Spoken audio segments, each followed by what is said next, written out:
I only borrowed your card for groceries. My brother told me, flashing that charming innocent smile he'd used his entire life to get out of trouble. I wanted to trust him, so I handed it over. But by the next morning, exactly $7,650 was completely gone from my account. When I confronted my dad, hoping for support, he just shrugged and said, "He's family. He needs help. Don't be cruel." They thought I would just take the hit. They thought I'd stay quiet to keep the peace. But they forgot one thing. I manage the family's logistics for a living. I didn't yell. I didn't scream. Instead, that very night, I made one quiet, calculated move. At exactly 7:35 a.m. the next morning, the panic started. My brother opened his banking app, and he screamed so loud the neighbors heard it. My name is Jessica. I am 29 years old, and I work as a senior financial auditor in the heart of Seattle. In my line of work, numbers never lie, and patterns always reveal exactly who a person truly is. Unfortunately, I spent years ignoring the glaring patterns of my younger brother, Julian. To my father, Julian was the golden boy who could do absolutely no wrong, an entrepreneurial genius whose constant business failures were always just a stroke of bad luck. It was a rainy Tuesday afternoon when Julian cornered me in the kitchen, looking unusually desperate. He claimed his commercial checking account was temporarily frozen due to a banking glitch, leaving him unable to buy basic groceries or pay his utility bill. He begged to borrow my debit card for just a few hours. Before we reveal how his little favor turned into a total nightmare, I want to see how far my story has reached. Snorts, please take a second to comment below with the city or country you are watching this video from right now. Seeing him look so defeated, I let my guard down, handed him the card, and told him to only use it for absolute essentials. I completely ignored the slight smirk that crossed his face as his fingers wrapped around the plastic. I went to bed that night genuinely believing I had helped my brother out of a minor stressful jam. I had absolutely no idea that Julian had been waiting for months to get his hands on my information, or that my generosity was about to cost me everything.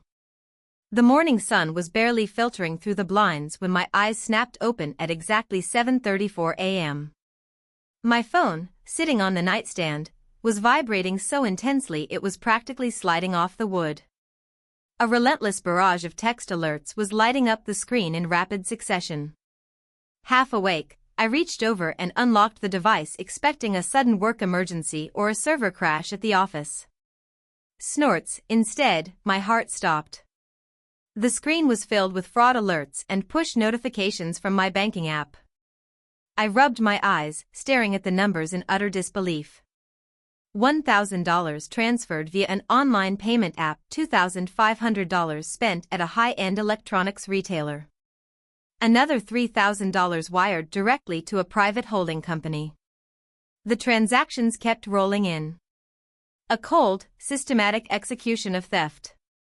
By the time the final notification blinked onto the screen, a staggering $7,650 had been entirely drained from my primary checking account.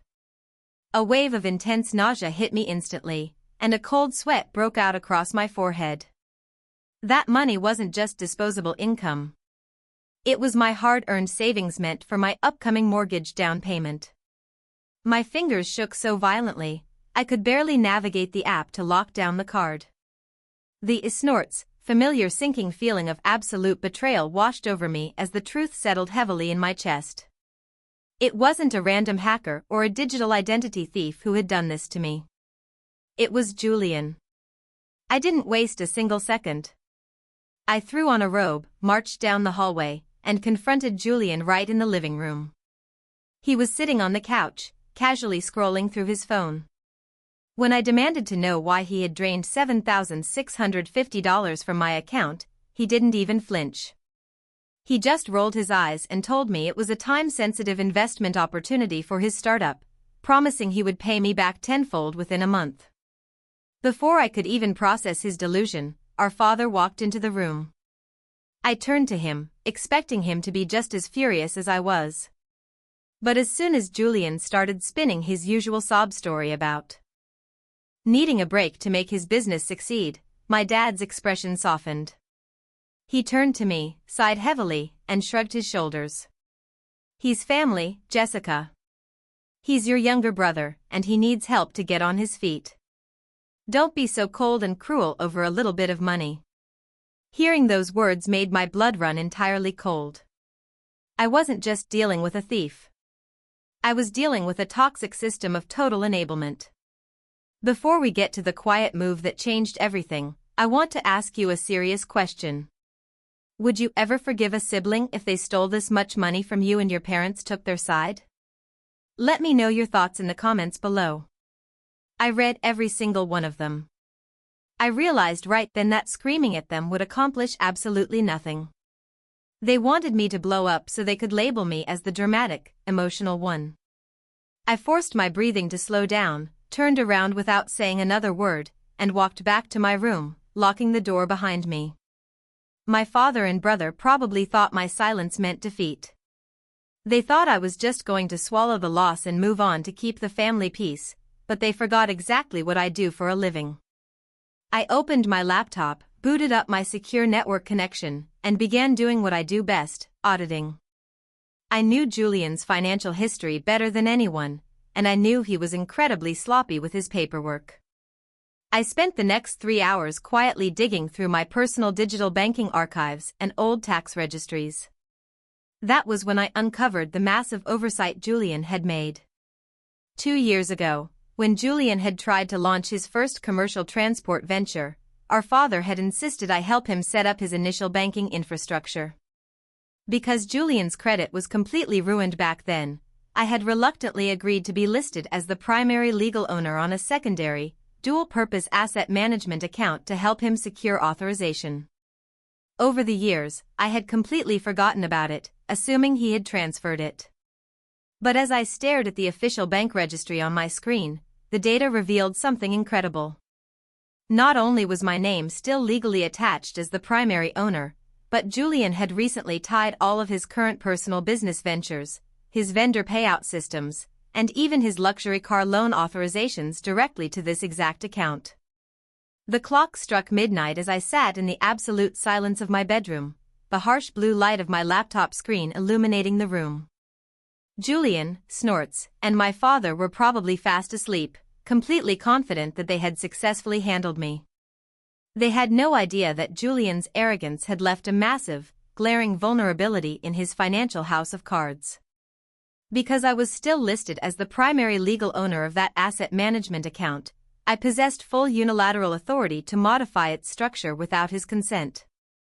I took a deep breath and clicked into the account portal, my fingers moving with deliberate, professional precision. I didn't hesitate. First, I initiated a secure digital freeze on all secondary authorized cards tied to the account, immediately cutting off his daily spending power. Next, I systematically detached my name, my credit profile, and my social security number from his active business registration, shielding myself from any future legal liability. Finally, I executed the most important part of my quiet move. Using my legal rights as the primary holder, I initiated an internal bank transfer to reallocate exactly $7,650 back into my personal checking account, perfectly, Snorts, recovering the exact sum he had stolen from me. This move automatically triggered a massive deficiency balance on his side, effectively locking Julian completely out of his remaining capital. I knew for a fact that his major business vendors and premium luxury car lenders processed their automatic monthly payments early every single morning. By draining his available buffer and locking the account, his next processing cycle was guaranteed to fail spectacularly. I closed my laptop in total silence, laid my head on the pillow, and waited for morning. The clock on my nightstand ticked closer and closer to morning. I sat quietly at the kitchen table with a fresh cup of coffee, watching the minutes roll by. When the clock finally hit exactly 7:35 a.m., the synchronization servers went live and the panic started. Right on cue, a sudden piercing shout shattered the morning silence. Julian had just opened his banking app and he screamed so loud that I'm certain the neighbors across the street heard it. Seconds later, He came sprinting down the hallway in his pajamas, his face completely pale and his hands shaking as he clutched his phone. His banking app was flashing red with critical failure notifications. Because of my quiet move the night before, his automated morning processing cycle had turned into a total disaster.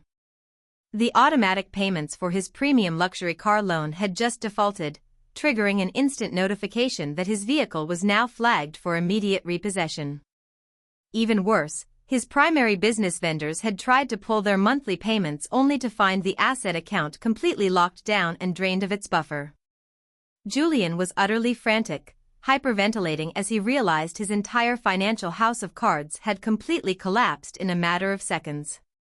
He looked at me, his eyes wide with a mixture of rage and sheer terror, finally realizing that the quiet sister he had so casually exploited had completely outmaneuvered him without uttering a single word.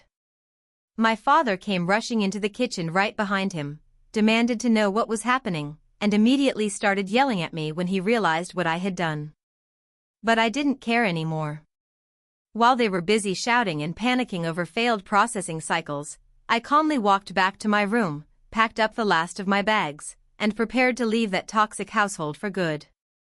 I looked my father straight in the eye and told him that if Julian ever tried to touch my information again, the next call wouldn't be to the bank. It would be to the police with full audit documentation. 6 months have passed since that morning. I moved into a beautiful apartment of my own, and my credit is completely secure. Julian's luxury car was repossessed 3 weeks after that incident, and his sham business completely folded due to the vendor defaults. My father had to dip into his own retirement savings just to bail him out of his remaining debts.